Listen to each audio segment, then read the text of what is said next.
Hello guys, magluto na pud mi og baonon ugma sa trabaho guys.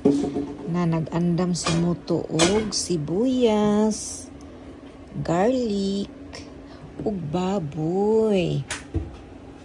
May nautanon na ay ampalaya, batong, talong ug okra kalabasa guys.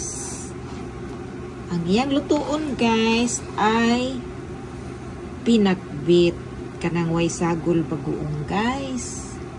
Okay.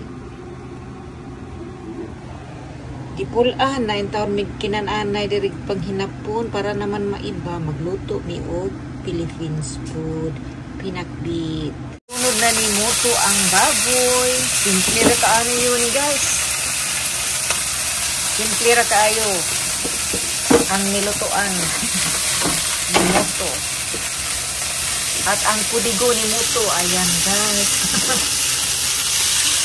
Oh, patarong-tarong pa si Muto gluto. Oh. Ayan. Gustong-gusto ni Muto magluto. Oh. Philippine foods yan. Oh. Ayan, wala na yan ka-arte-arte yung niluto niya. Ayan. Balira kayo lutoon.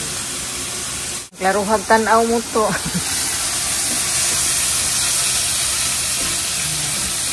Ayan, makakaon na may ani og panahapon. Ay na lang po ni makakaon tag panagsa. Pangbukid na pagkaon. Di na sa dunia eh. Mahalong din yung pinakbit niya. Ayan, pang Pilipinas na pagkaon. May na lang po niyo. Ay, magkaon sa ano pa nagsa. Ayan, kaya waman may magic sarap. Chicken cubes na lang ang halo ni Muto. Ayan na guys. Bitimpla na ni Muto ang sibuyas. At kudigo Muto.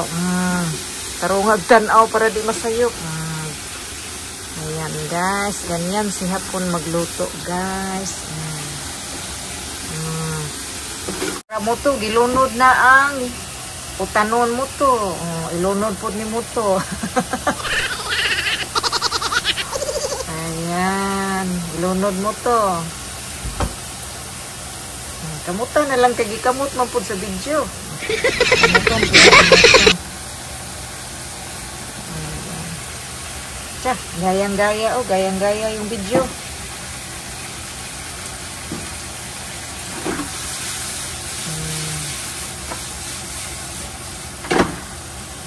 Hurot na oy. Sus iya po dyan, gisundo. Ayan, nalunod na. Next.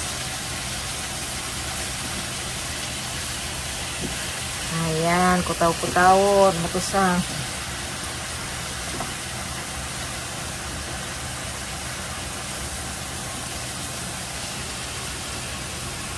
Guys, luto na guys. Ready to eat na.